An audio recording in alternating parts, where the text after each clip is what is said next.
Hello, hello, and welcome to our show. It is time, Sunday, 4 p.m. Um, so today we're going to be talking about enough is enough and doing the magic. Um, I had a hard time coming up with a name for what I wanted to talk about today because there's a lot going on in the world, out and about, and a lot going on in my world. On the inside, like I'm always going through the great work and doing my own thing, my own work, but also I'm doing stuff with clients, and my client work and brings up stuff in my mind. Hey, Allison, how's it going? Oh, Allison, your order went out, by the way. Should be arriving within a week or so, depending on how long it takes. Yeah. So, but yeah, so like I was doing, I had an X-Hex package deal thing for somebody purchased the X-Hex thing, and right now the way I'm doing them is like we meet, we do an intake, I get the sense for what you're going through, and then do the Saturn ritual that cuts off ties to your exes that might be causing you problems, and then Sunday we do a solar rite to transform all the negative stuff from your past life crap into something prosperous and profitable, to reclaim any power that you lost, all that stuff, and then and then you have room for new loves to come into your life and to bring healing and whatnot, all that stuff, right? But I talk to the clients, I do the rites for them, and then I'm doing the rites for them, right? And so I'm doing the rites for them, but I'm also doing the rites for myself. I mean, it's not like you can just do magic and not have the consequences, right? So as you work with these spirits, it's not they. It's always creating ripples in my sphere. It's always transforming things, and anyway, I did this X-Hex thing, right? And I got to this part of the X-Hex, right, where I was doing. There's a part of it where when you reclaim your value and your power and all the stuff that you've let go to your exes over the years, whether you meant to or not, when you reclaim that, one of the parts I say in there is, let's see, I have it here written down. Anybody who has ever made me feel less than, right? This is specifically the people that we deal with in there, and it's like we try to silence their voices, and that's the thing, like if you've ever been dumped or cheated on, or a relationship hasn't turned out, and you found out that your partner was working against you the whole time.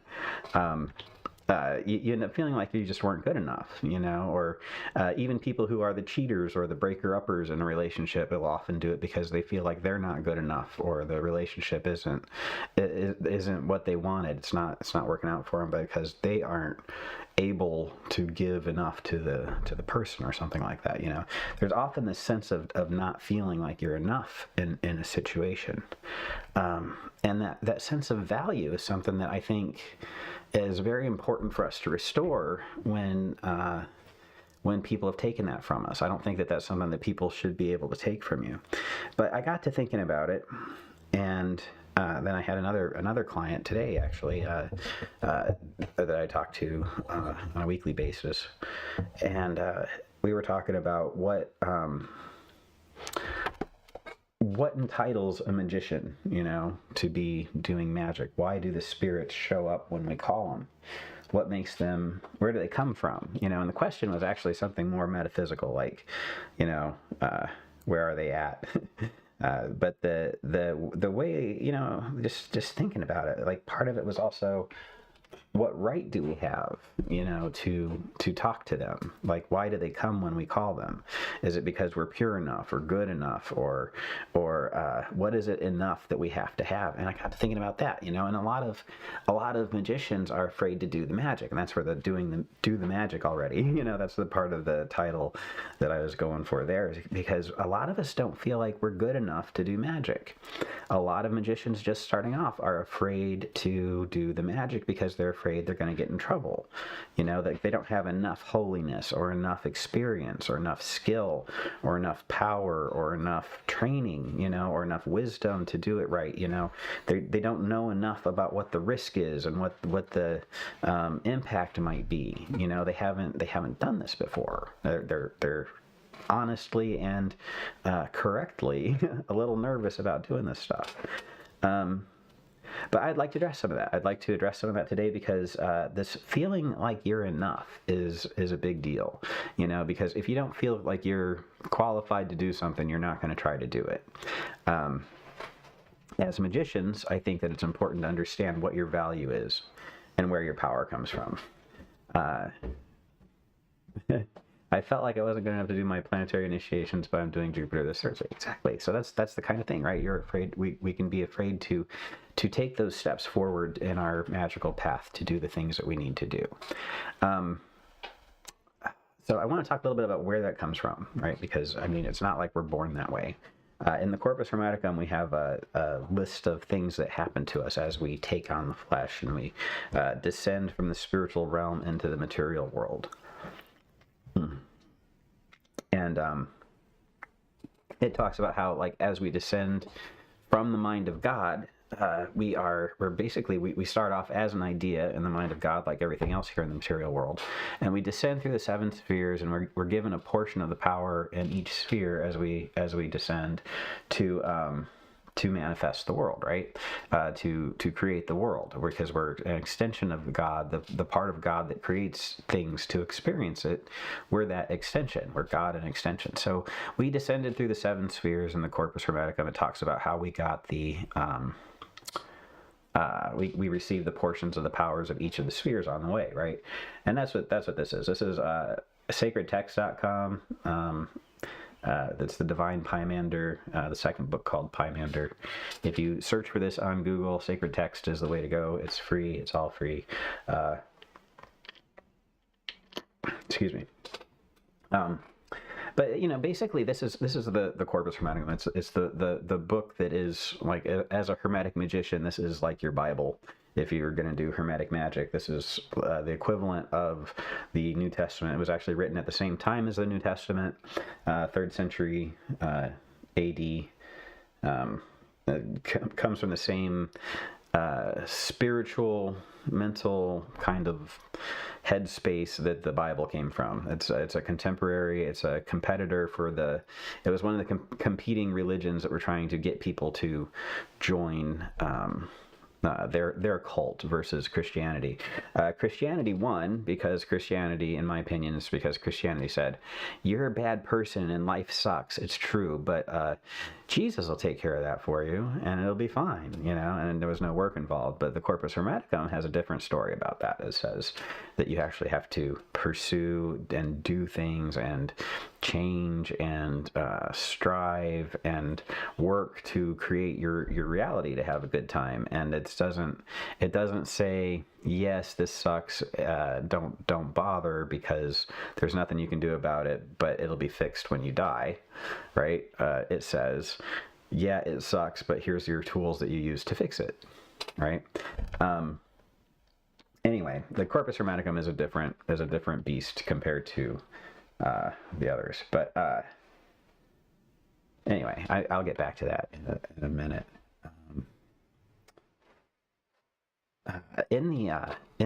So this is, let me go back to I'll get back to this in a second. So the idea that we're not enough, right? The idea that we're not enough to do magic, or that there's something wrong with us that keeps us from doing magic, is something that is, it's something that we learned. It's not something that we were born with, okay? As children, most of us who are drawn to the occult, a lot of us have had very rich, fantastical lives in which we, as children, believed that we were magicians or fairies or demons, in some cases, angels. We were beings from the other world that came here to do things, right? We remembered that, or we imagined that were true.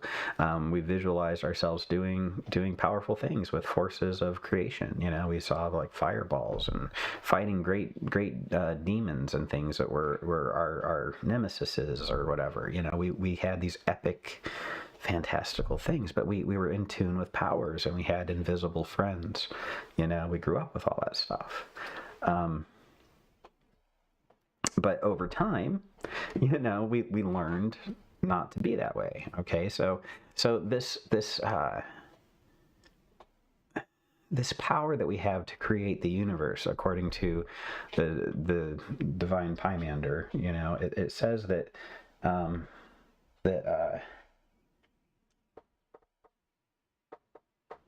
where is it here? I'm sorry, I'm looking for something real quick. The workmen, and then here. The Father of all things, the mind being life and light, brought forth man like unto himself, which is life and light, and whom he loved as his proper birth, for he was all beauteous, having the image of his Father. Right? So God loved himself so much, he made us in his own image, right? But everybody loved him, and as we descended through the heavens, everybody made him a partaker of their own order, right? This is what, so it's like, we are light and life in essence, right? And in the heavens, as we descended, they fell in love with us and gave us a portion of their power, right? But when we come to the earth, when we're here to create with all that power, we're not raised to access that. We're raised to use that for someone else. Okay? From the time that you're a child, you're told that you should be seen and not heard. Right? You're supposed to be quiet. A good child is rewarded for being quiet and being servant, a servant who helps do things around the house.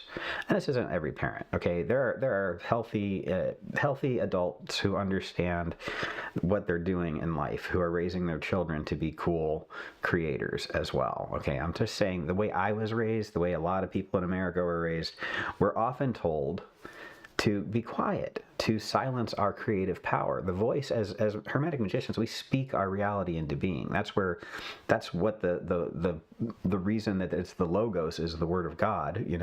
Words are how we speak things into being as Hermeticists. We're told to keep silent and to keep that to ourselves, because when we create for ourselves, we're not creating for other people. Okay?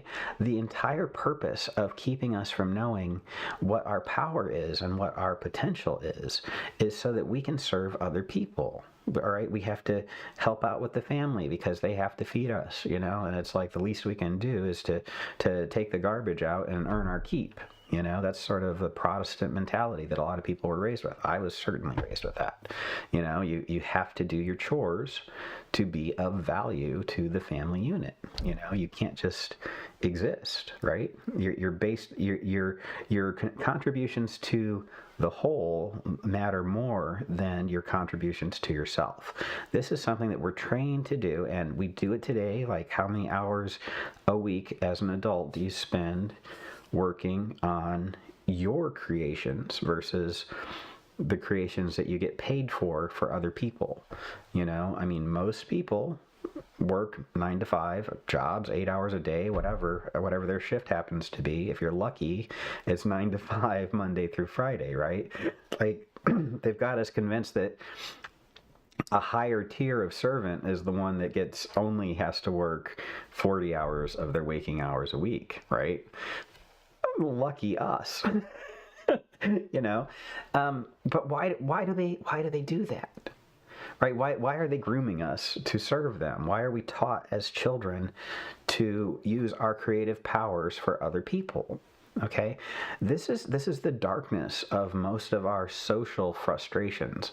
I'm taking a break from worrying about politics because I've actually spent I was a couple of weeks, I was very upset about politics. and how things were going, and I did a lot of magic about it. I did divinations, and I did conjurations, and I did magic to influence things and to change things, and to I saw things in the divinations I didn't like, so I changed that as much as I could. I threw what I could at it, and I had a difference of opinion about how things ought to be manifesting in this world than what is manifesting in this world. And I took my complaints to the source, and I was like, fix this shit. So as it is, as above, so below, right? So I'm like, okay, fix this shit, right? So all of a sudden, I start seeing all the things that I'm doing that have made it possible for these things to happen, okay? And it's like the changes I have to do to myself that are going to result in the changes of everything else, I'm empowered to do, and I'm empowered to do it efficiently by these higher powers. But the key is not to get involved with all that stuff. All right, the reason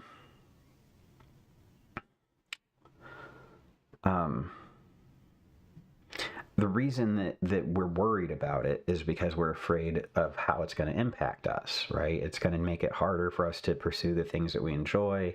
It's going to harm the people that we love if it's not harming us directly. Like I'm not LGBTQ prominent, whatever. I don't have to worry about getting burned at the stake for being gay, right? I'm not gay enough for that to ever be a problem. I'm cishet white guy, right? So I'm conforming enough, If I get in trouble for anything, it'll be for being an occultist, and I'm sure I'm on a list somewhere because I'm Rufus Opus, and people like what I have to say about how Christianity is not the way to go. So I'm sure I'm on a list somewhere.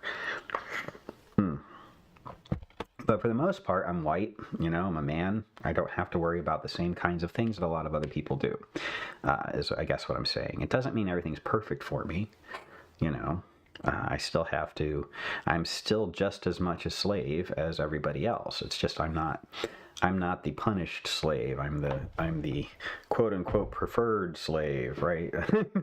But it's just I'm still serving all these billionaires. I'm not serving myself. And the reason that they do that to us, and the reason that we are all groomed to be nice little robots on the system, is because they're afraid of dying. Okay, they're afraid of death. They don't know how this all works, okay? The reason that we learn magic as occultists, the reason that we pursue all this stuff is because we're not satisfied.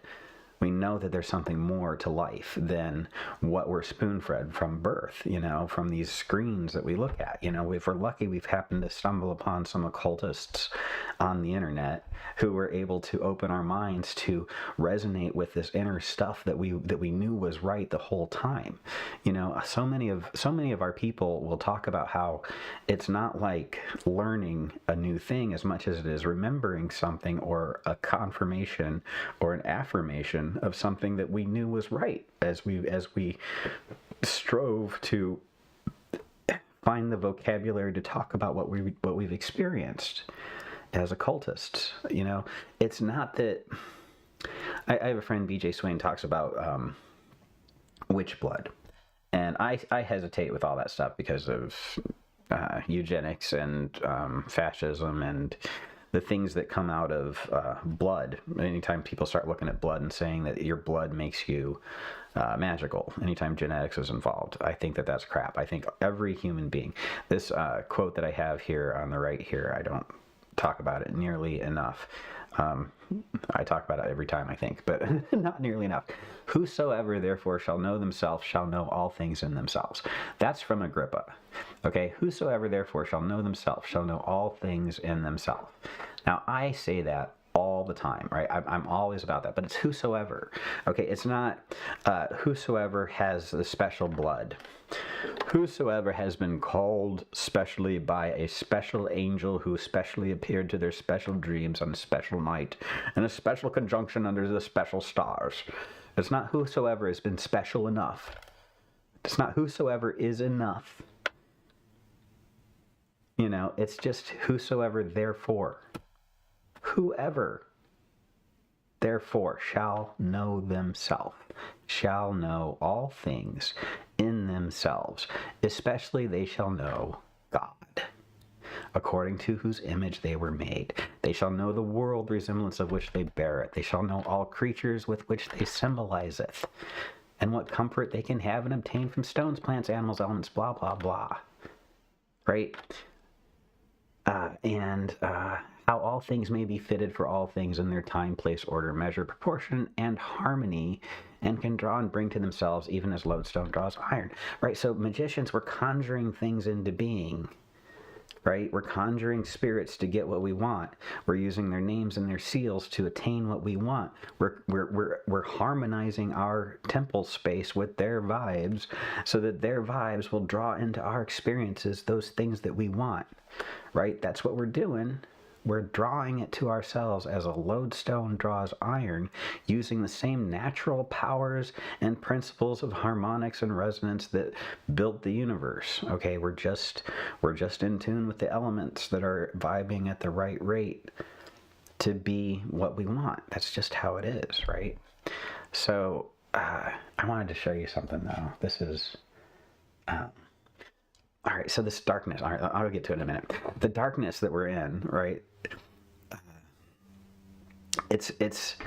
It's because they don't know themselves. All right, the people who put us into the darkness and make us work for a living, work for money, and all the money ends up going to like these 5 families on the planet.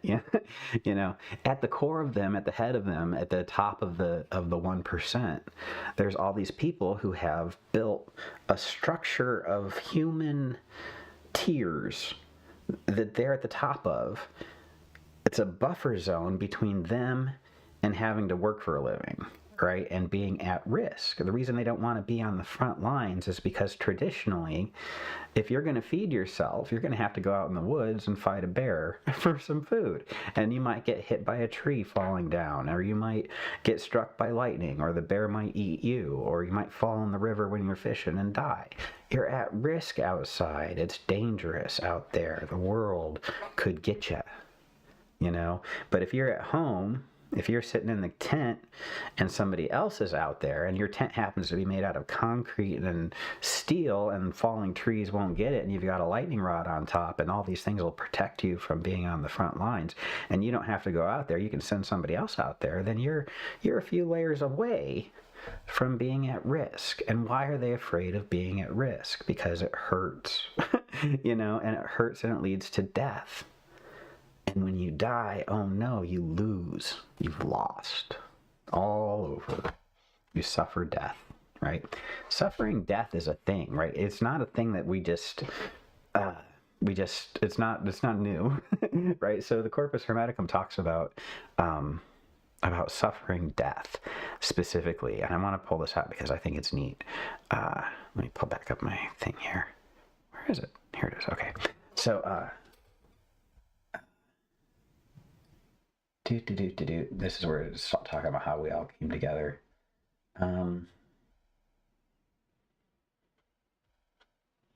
Here it is. All right, so it's around here-ish. All right. So after the idea of us came into the mind of God, and we started going down through the 7 spheres.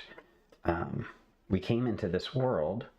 And then the first humans were hermaphrodites, right? And then after a time, the divine Pymander, God, the noetic mind, Zeus, the all in all, Zeus the head, Zeus the middle, Zeus the all in all, Zeus decided that they would be separated, that it would be a time after they were holy hermaphrodites that they would be separated so that they can go forth and multiply and create and generate life through the sexual congress and union of creation. And at that point, everything was kicked into motion. Before that, we were all in balance and in harmony. And then they created tension that needed to be solved. They created problems by separating us that needed to be resolved by coming together to create things, right? And it's all metaphorical, right? It's all metaphorical. But it's to keep us interacting with one another because we are all aspects of this one interconnected thing. And while we individuated, it would be super easy for us to go off and become isolated little pieces of divinity, but that's not what we want. We want to continue to interact with everything else, right?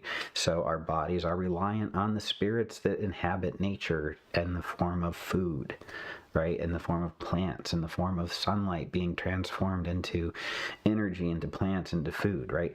All of these things, we're reliant on it. It's an interconnected system, because that way we can never be, as long as we're in the material world, we can't be completely cut off from it. We're always going to be reminded when we have to take a crap or we get hungry enough that we're not here forever and death is coming, okay? Now, the people who respond to death with fear are going to suffer death. The power of magic and occultism and their Dervani manuscripts Orphic mystery tradition is freedom from the fear of death. Okay, the promise that you are told when you walk into your Orphic initiation is that all those who leave here will never fear death again. This is the most powerful thing that you can have, because if they can kill you and it doesn't matter, they got no power over you. Okay, nobody can take away that essential value. So the reason that they have to keep you convinced from the time you're born that you are less than other people, the reason that it hurts so bad when you're told you're not good enough for your partners or whatever, the reason all these things are able to impact us, this less than, this not feeling like we're enough, it's part of this conditioning to keep you a slave, to keep you serving somebody else as a buffer against their death. Because if you're told from the time you're born that this is a temporary experience, you know, there's risks involved and you're going to face challenges, but here's your tools that you need to overcome them. And your goal here is to just experience as much as you want. These are your options. This is the world you live in. What resonates with you? Now go out and enjoy it. Build something and create. But know that your time here is temporary. You've got a beginning and an ending. It could end at any time, but if it doesn't end quickly, unexpectedly, you can definitely expect it to end at the end in about 85 years. And around then, you know, hopefully 80 for some people, you know, around then, you got to start wrapping things up. You've got a certain amount of time, and then you go, and then you start over again. Okay, and that continuity of existence is not taught to us, because if you understand that you're going to continue and that there's nothing to be afraid of at the end, it's just a passing, and if it hurts, it's temporary after a lot of good times. If that's the way you're raised, you're not afraid. You're not afraid to die. You're not afraid to get hurt. You're not afraid to end, because it's just a temporary ending, right? You come back again. You keep going on. That's the lesson of all of this occultism stuff. It's this empowering, freeing knowledge that there is no such thing as death, okay? Over and over and over again. It's memento mori, memento mori. Remember that your time on Earth is limited, right?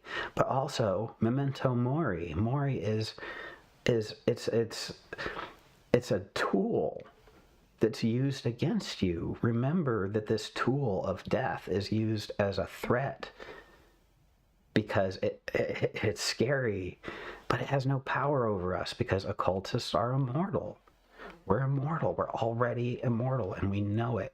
All this power that we're looking for, all this ability and the skill and the vocabulary that we're trying to learn, is to confirm what we know is true. We're looking for the tool sets that we know we're supposed to have. This drive, this passion we have to learn all this crazy shit, it's not normal, you know, but it's because we know that there's supposed to be something. You know, I go like this, and it's supposed to go zot, and nothing happens. Why not? You know, that's what we're looking for, you know, and that's the thing. We're called to this. And those of us who are called to it are never going to believe that we're not enough. because we know that we are enough, and a lot of our time is wasted trying to figure out why, if we know that we're really enough, all these people said we weren't. And it's like, eventually you get to the point where you realize, oh, it's because they want us to work for them. It's just selfishness, because they're afraid that they're not going to be good enough because they were told they're not good enough. They're afraid they won't be good enough to succeed on their own, so they have to get you to do it for them. Otherwise, they're going to die. What a pile of crap. It's such a pile of crap. Anyway, the key out of it, right? So, here. Where is it? Before, yeah, there was sad, dismal darkness. Okay, so, why are they worthy of death that are in death? Okay, so in this Corpus Hermeticum, Pymander has been talking to Hermes Trismegistus, and Hermes Trismegistus is a human, and the divine Pymander is the divine shepherd of men. It is the Logos. It is the spirit that Christians called Christ, right? Before it got corrupted by the church and everything about Jesus, the essence of the Pymander is the shepherd of men, and Pymander was the one who took care of us, and it was the Logos, the Word of God made in a form that could be communicated with humans so that we could understand and remember our source and remember why we're here, because we forgot, all right? And Hermes, with a pure heart, sought God, and God responded. God responded, and he heard the voice of God because he sought God. If you look for Zeus the head, you are Zeus the middle, and you are looking from Zeus the all in all. And when you turn your attention back to your source, you aren't working for them anymore because their games are stupid. You're working for yourself because you're here on your own behalf. You're here on your own behalf for your own life. You're here to make your own decisions with your body about what you're going to do in your world based on what you think. You get to do that. Every one of us gets to do that.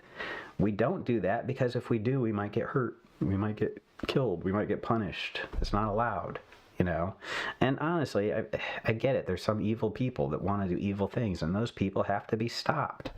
Right? You have to stop them. That's just part of this whole thing. You have to choose to do good. But most of the people that are doing bad have been convinced that they're going to die and it's going to be dangerous. And it's, oh no, you know, and the truth would set them free. And the truth is the most dangerous thing, right?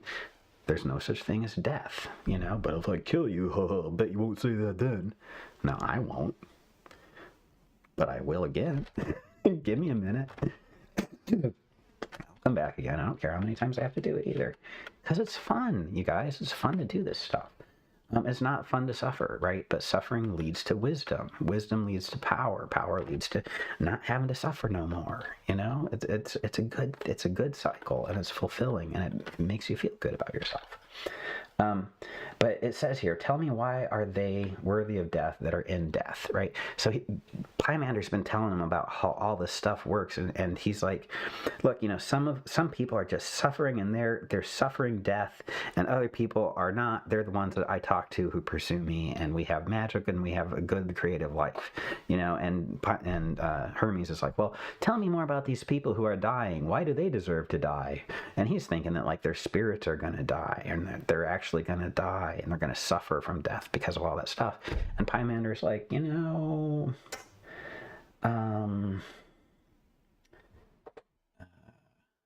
here, what is it? He says, but why are they that are ignorant sin so much, and that they should therefore be deprived of immortality? Right? So he's like, why are they that are ignorant are sinning so much that they should lose their immortality?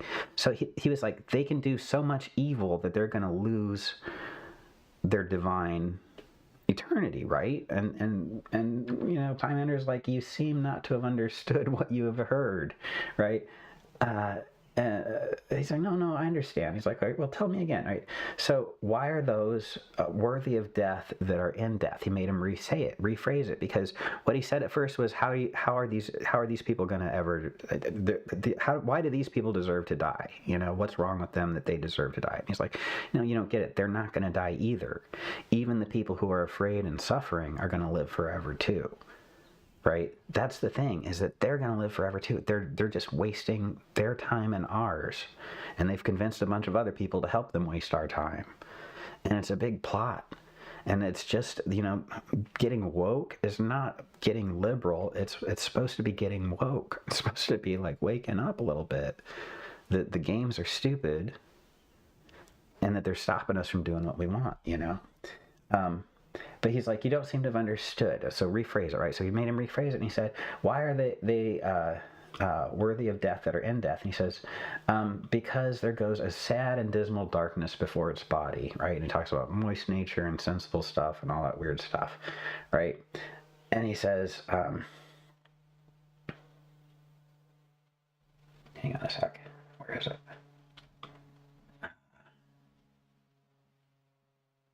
What the hell? Where is it?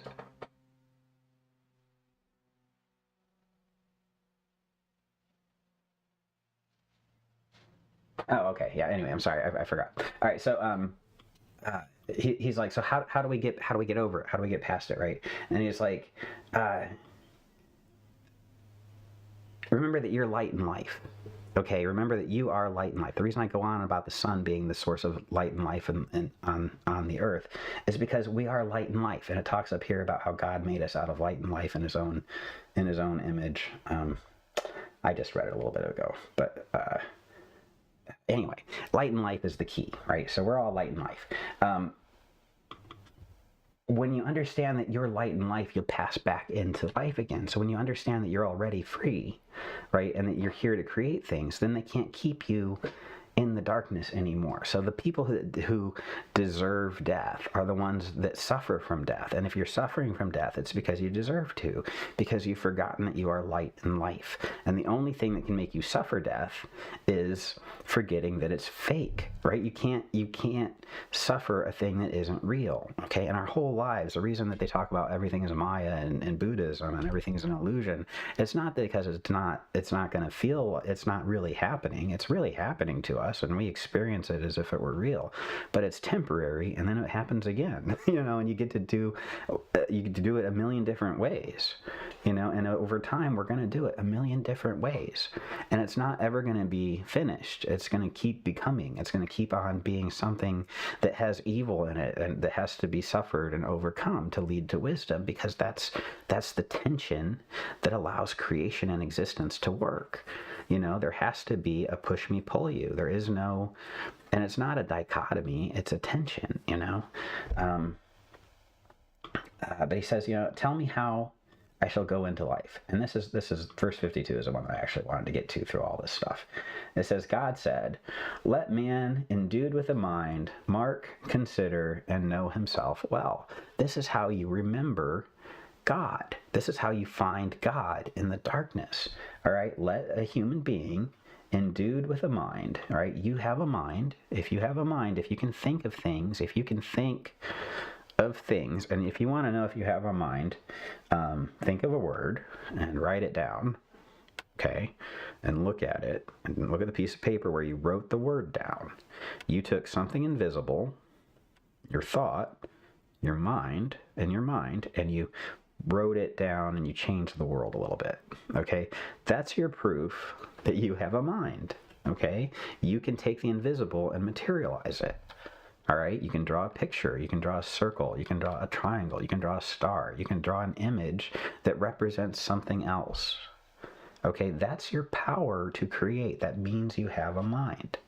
Right? I mean, it does. Anything that can do that kind of stuff has a mind.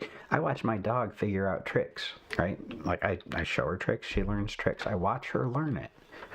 She has a mind. She knows how that stuff works. It's not my mind. It works in a different way, but it's a mind, Anyway, let the human endued with a mind mark, right? What does it mean to mark something? It's like pay attention to it, note it, write it down, mark. Form your image, write your word down.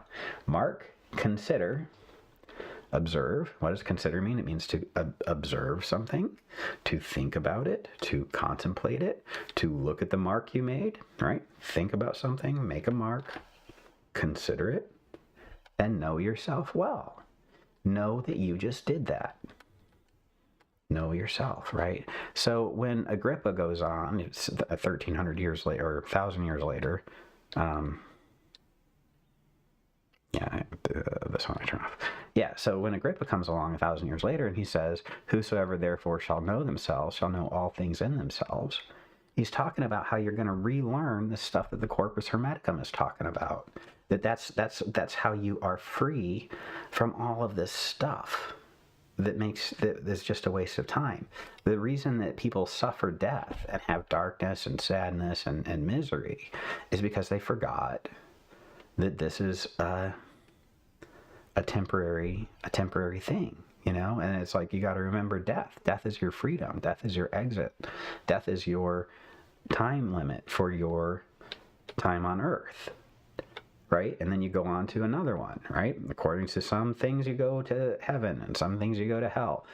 That too is temporary. You know, there's a guy that died and was buried under a bunch of bodies in ancient Greece. He came back and he told us about how he saw a pathway that led up to these big holes in the sky, and one went to the Elysian fields where everybody was happy for 1,000 years, and one went to Tartarus and tortured, and where the spirits were tortured for 1,000 years.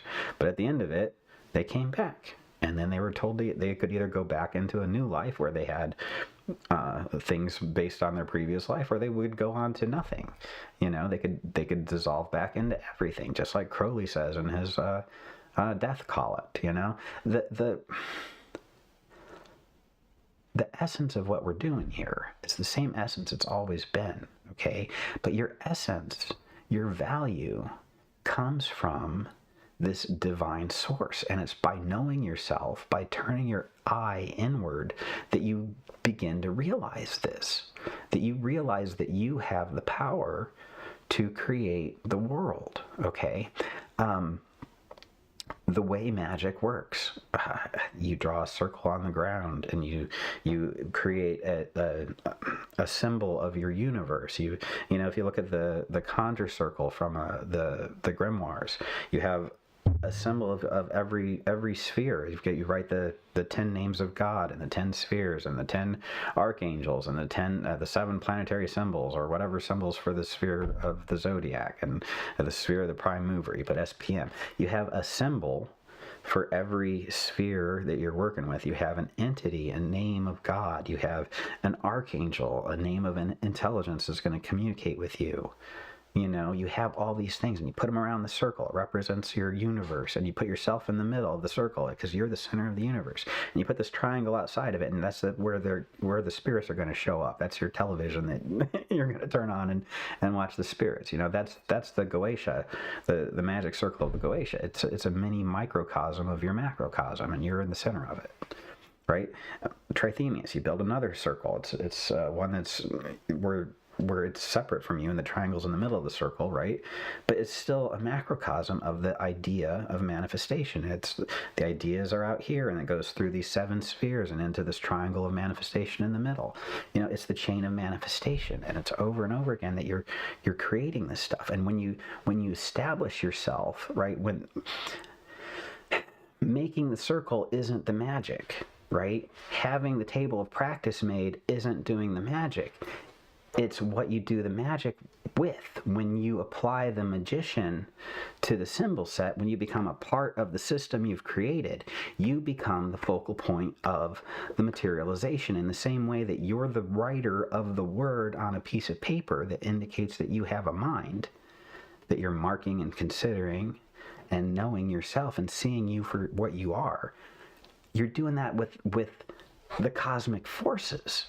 When you step into the magical circle and you conjure the spirits, right? They're your pen, they're your paper, they're your symbol, and that's what you're doing. In the same way that you're doing this little sketch, you're also creating a universe, right?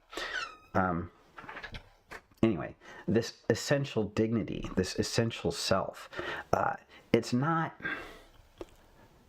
it's not because you've done things. I wanted to talk about holiness because in the grimoires it says like to prepare for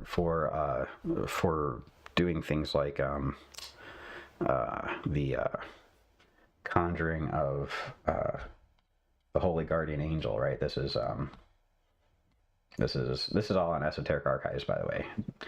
Sacred Magic of Abramelin the Mage. Anyway, it talks about all the things you have to do to prepare to call on the spirits. It talks about why the spirits obey you, right? And the reason that the spirits even do what you want and are willing to give you these 4 familiar spirits, like oh shoot. When you conjure your holy guardian angel using the sacred magic of Abramelin, at the end of it, you conjure these 4 demon kings and you get a familiar. And basically, you end up conjuring like 316 spirits altogether. Joseph Peterson has a nice summary of it in here somewhere.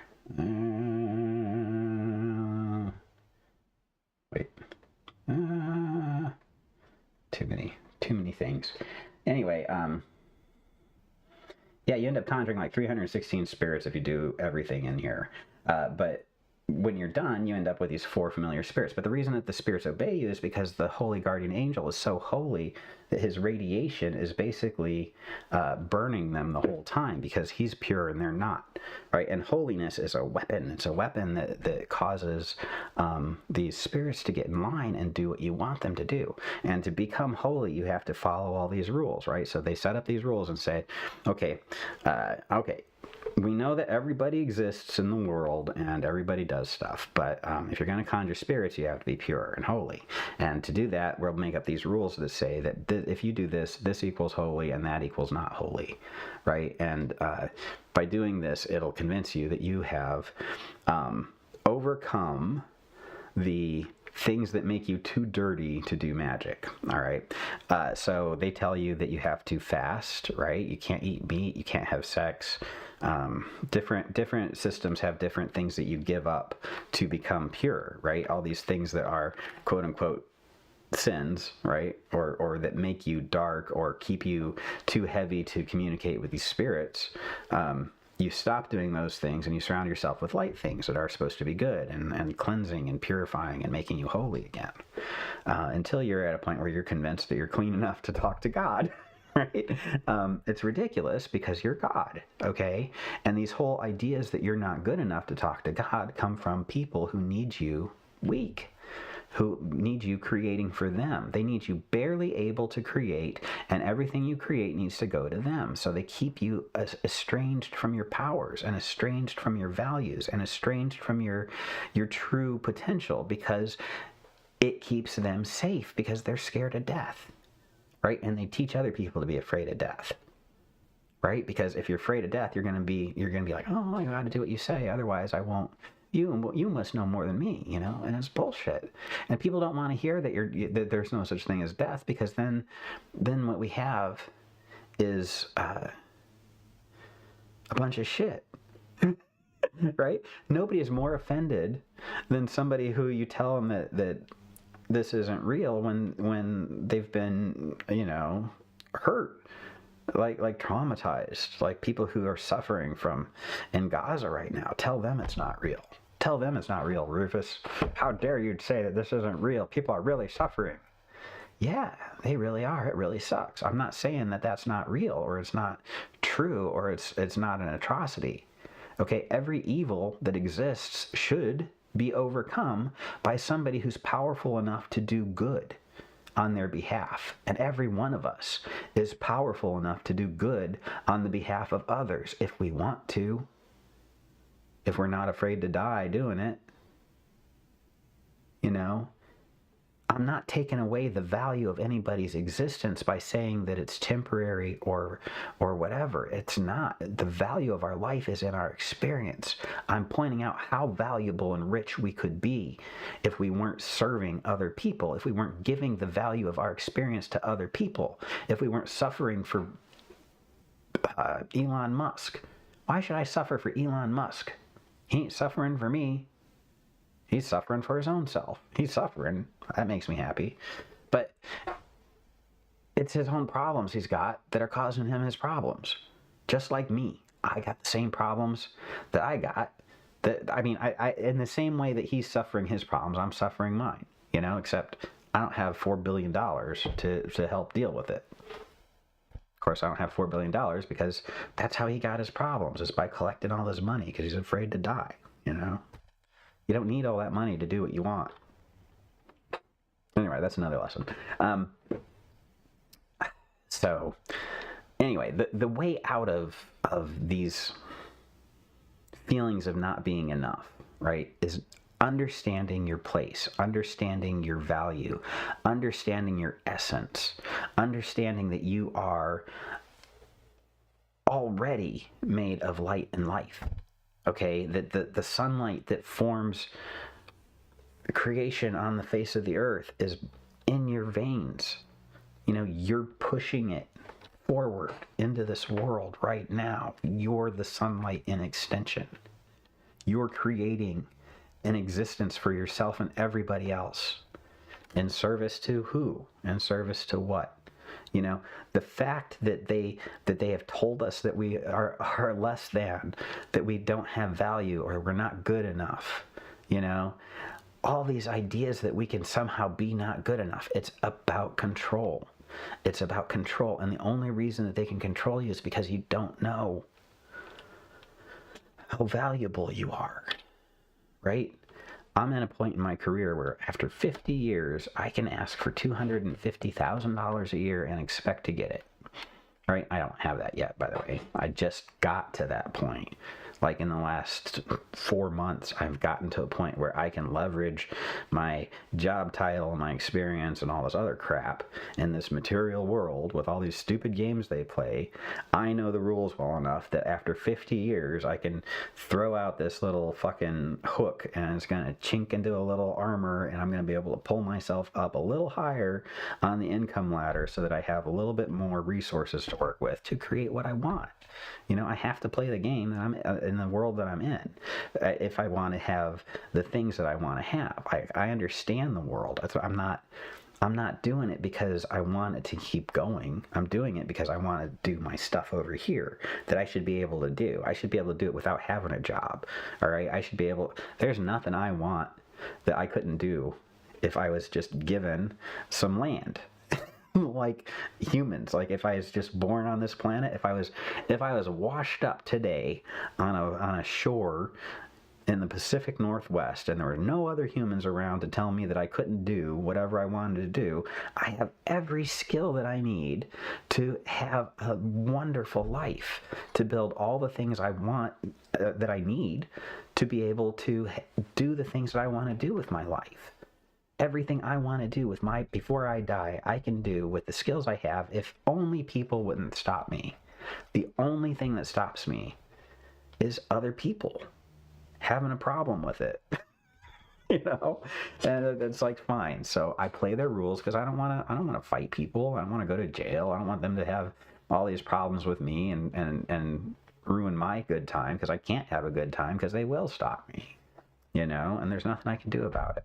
And by their rules, it's fair, Of course, they made the rules, and that's why it's fair.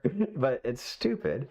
But whatever, I'm not gonna change that. I pick my battles, I know what I can do and what I can't do, and what I'm willing to do and what I'm not willing to do, So I do my magic around that. It's a process, It's a push me pull you kind of thing. But yeah, this whole idea that anybody can make us not be enough, or that we're not enough for anybody else.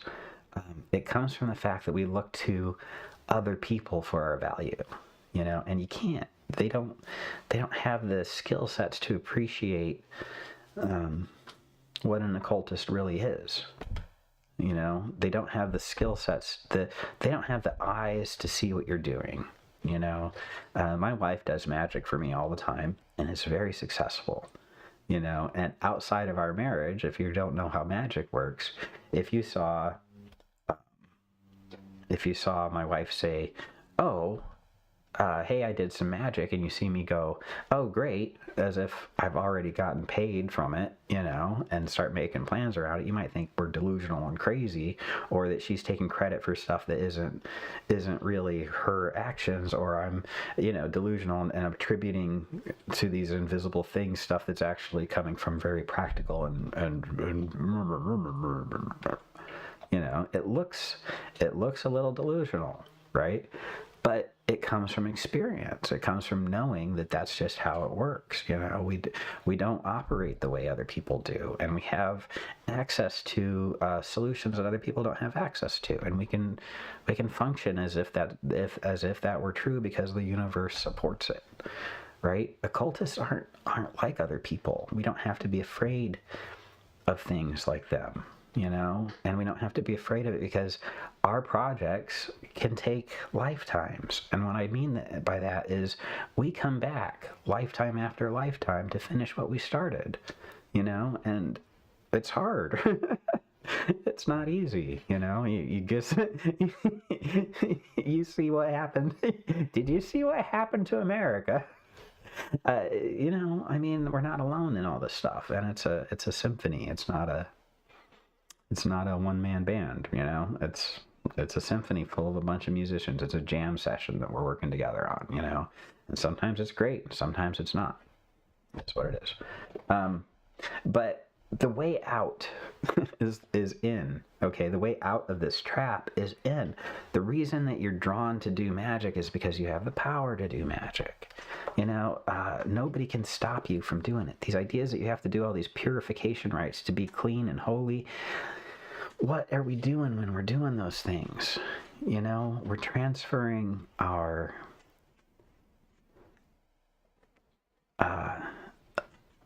view of ourselves from the acceptance of the judgment of others that we're unclean, to the justification, right? If you look at Christian theology, justification is a big deal.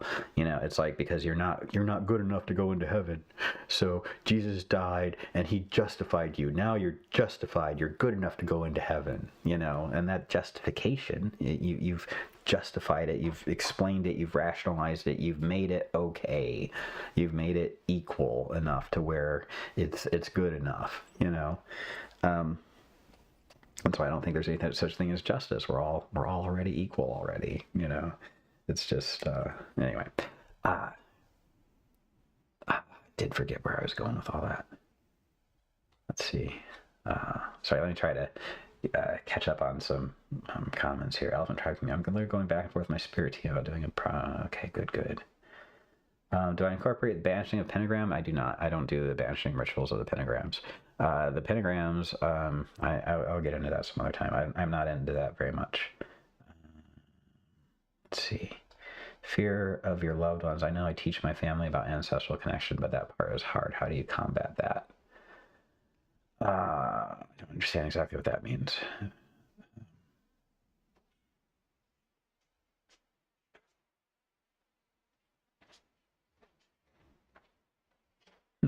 I'm sorry, I'm trying to read through the comments. Elephant, I don't know if I can really answer some of those questions. I don't think I understand exactly what you're saying there. But I do want to. I have to get back to my thought before I lose. I already forgot my thought, to be honest. But yeah, holiness, right? So the source of where we come from, right? The holiness that we are convincing ourselves that we have. If we haven't eaten meat, for a week, and we haven't had sex, and we've haven't gone outside or during the day, or we've only gone out at night, or whatever. If we've done enough of those things, we've created a game where if you face the challenges X, Y, and Z, then you get the reward holiness. And with holiness, now you have the power to call on spirits. Holiness of Holy Guardian Angel gives you the power to force all these other spirits into doing, but you don't have any holiness yourself, right? So it's this lack of personal power is intrinsic to a lot of the occult practices that we have, right? It's because we have to convince ourselves that we are good enough. We overcome all this social conditioning. I would like to say that the Corpus Hermeticum is teaching us not to do that. It's teaching us that the way that we are freed from all that stuff is let the person who's endued with a mind mark, consider, and know yourself. Know yourself well, right? Mark, consider, and know yourself well. Because whosoever therefore shall know themselves shall know all things. They shall know God and all things, and how everything works together to get you what you want. All things work together for good to those who know God, right? That's what they're saying, is it all works together for you when you know what you're doing, right? And so Trismegistus says to, Hermes says to Pymander, have not all men a mind, right? Doesn't everybody have a mind? And he's like, you know, everybody has a mind, yes, right? But those who pursue God, I'm with, and those who don't pursue God, I send the evil daemon to, and they're never satisfied. Okay, this is the key to understanding why this not enough thing is always going to be a plague upon humanity. All right, the Pymander, they talk about, and so the people that wrote the Corpus Hermeticum tried to wrap it up with this evil daemon, right? And God is the source of all things, so God must be the source of this evil daemon. And the evil daemon afflicts people with the inability to be pleased, the inability to be satisfied. It fans your desires for things that cannot bring you happiness, because the only thing that can bring you happiness is creating your world. That's the only thing that the creator can be made happy by. ABC, always be creating. And I don't mean that in like a obsessive, avoid all your problems by obsessively creating. I'm not talking about that. I'm talking about creating your life according to your desires in a balanced and harmonious way that's not avoidant, but actually beautiful, you know, that's taking into account the strides and the push and the pull of everything around you. You know, it's harmonic and harmonious. You know, that's the kind of creativity I'm talking about. Always be creating, because we are always creating. We always are. But the magician is someone who's aware of that. But this thing about pursuing God is how you overcome this evil daemon. The evil daemon can only fan your flames for your desires for things that can't satisfy you, you know. And this thing, going back to why people come to me for the X-Hex thing, and I have to do this thing where I walk them through being restored for being told that they weren't enough, they weren't good enough for their partners or whatever, you know, or you're not good enough for your parents' affection, or you're not good enough for whatever. An aside real quick, it occurred to me earlier that the reason that a lot of people feel like abandoned by their parents is because their parents never wanted them. All right, a lot of people, this is a thing. I'm going to take a second. This is a thing. All right, a lot of people feel like you're not wanted because your parents didn't want you. All right, and it doesn't mean that they didn't want you or they didn't love you. It means that they didn't want to have kids. They were happy being alone. They were happy being adults and not having kids. And if you were like a second or third kid, a lot of us are surprises. We weren't planned for. You know, maybe they wanted to have that first kid, but the second and the third and the fourth, you know, unless they're like the kind of family that really likes to have kids. I mean, there are some like that. But chances are most people were not planning on having kids, and most people's first reaction to finding out that they were pregnant is, you know, it's not, yay! It's, oh my God, because there's consequences, right? And we sense that from our parents, that we weren't necessarily wanted, and we carry that around with us, you know, because we're not taught that, hey, actually, you're the manifestation of light and life, and you have all these powers to do stuff, and your parents are just here to take care of you until you're doing it, you're on your own. Hopefully they're equipping you to do that, but if they're not equipped, they don't know how to, right? So leave them and do your own thing, because you're going to have to, right? That's sort of the thing about us, you know, and we find our power by turning our attention inside, okay, to our source. And what that means is, where do I come from? Where do my thoughts originate? Where do I come from? Why do I want that? These are the questions that you answer, and as you answer those things, you find that you are eternal, that you come from a light in your mind. That when you close your eyes and you visualize something, that light has to come from somewhere, and you look at that, it's your own cells, right? You are the light and the life of your experience. And when you find that out and you start to like kind of trust it a little bit, you understand that all these spirits are responding to you because they love you and they're part of you. They're part of that too. They are part of that light and life. They're part of the creation of experiences, right? Why is it when you say the name of Michael with his seal, he shows up? Where was he before that? You know, every drop contains the ocean. That's what Rumi said, you know. Every drop contains the ocean, the infinite ocean in the drop. Every part of the universe in the eye. Wow. You know, every part of the world is in this room. Every spirit that I conjure with my table of practice is going to come from wherever it may be here. My basement, my office. I'm going to conjure Michael. I'm going to conjure Gabriel. I'm going to conjure Raphael. I'm going to conjure Bune. I'm going to conjure Lucifer and Beelzebub. I'm going to conjure Lilith. I'm going to conjure Hermes and Aphrodite. I'm going to conjure them here in my office. Why? Why? How? How do I do that? How are they capable of being here? Where were they before? What is it about their name and their seal that makes them show up? Where were they? Why do they show up when we call on them? You know yourself. The answer is where you come from. And when you know where you come from, even if you just read the Corpus Hermeticum, it says where you come from is God. That's why they answer. Where are they? They're here. They're here in this room right now. They're waiting for us to put their name and their seal together and say it out loud. Because we're voices that speak the invisible. We vibrate it across our vocal cords. We harmonize the universe with our intention through our words. Everything that is in this room right now, waiting. It's not even waiting. It's already doing its thing. You know, every part of what we are has Saturn and Mars and the sun and Venus and Mercury and the moon.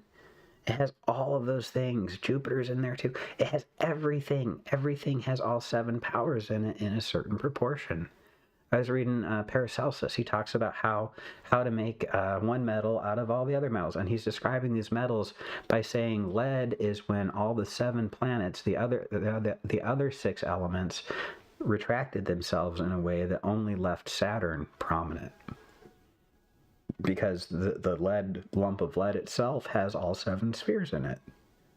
But all the conditions of it and all the qualities and properties of lead that relate to all the other spheres are reduced until only Saturn remains and left Saturn alone to manifest as lead. Right? So that's what Paracelsus says. That's what they're talking about. All this stuff. This is a oil I got from Devil's Conjure, right? A custom oil for lightning struck wood and